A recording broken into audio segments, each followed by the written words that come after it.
নমস্কার, আমি সুদীপা। সবাই কেমন আছেন? আশা করি সবাই খুব ভালো আছেন। সুদীপার নতুন একটি ব্লগে আপনাদের স্বাগত জানাই। কয়েকদিন আগে যখন আমি বাড়ি ফিরছিলাম ব্যাঙ্গালোর থেকে ফ্লাইটে করে, সেই দিনের ভিডিও এটি। আমি একজন নার্স আর আমি ব্যাঙ্গালোরে থাকি। তো নার্স হিসেবে আমাদের ঘন ঘন ছুটি নিয়ে বাড়ি যাওয়াটা আর সম্ভব হয় না, তবুও চেষ্টা করি তার মাঝে ছুটি নিয়ে বাড়ি যাওয়া, ওই কিছুদিনের জন্য। যাই হোক, আমার মতো আরও আমাদের রাজ্যে পশ্চিমবঙ্গের অনেক নার্সই এখানে ব্যাঙ্গালোরে থাকে। আমার মতো তাদেরও একই অবস্থা হয়তো। তবে অনেক দিন পর বাড়ি ফিরছিলাম বলে মনের মধ্যে খুব আনন্দ হচ্ছিল।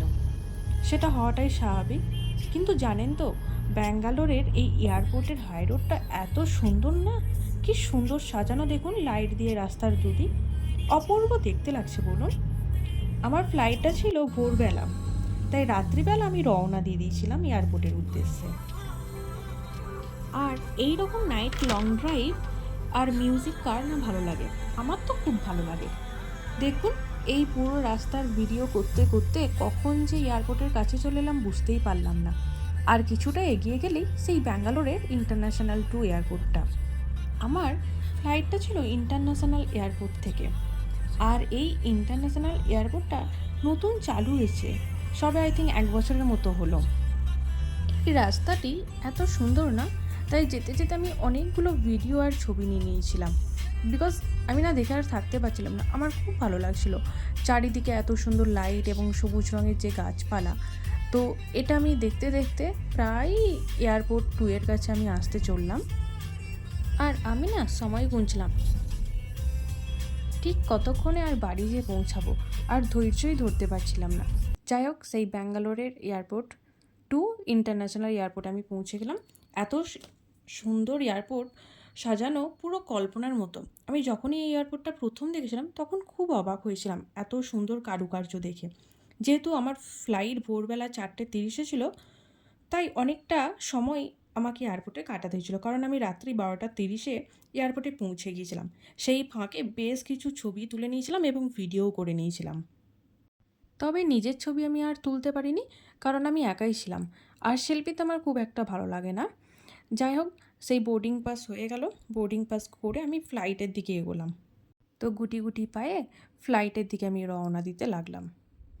তারপরে আবার বাইরের অপরূপ কিছু দৃশ্যের ফটো আর ভিডিও নিয়ে নিলাম।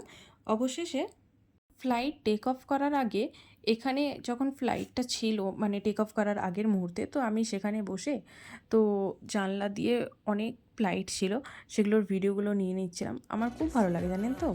কিন্তু তারপর আর পারছিলাম না।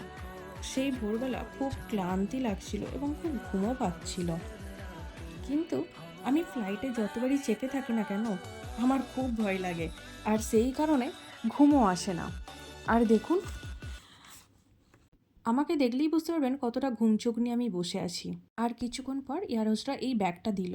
ব্যাগটা খুলে দেখি একটা মধুর ডিপে আর চাঁদ ছিল।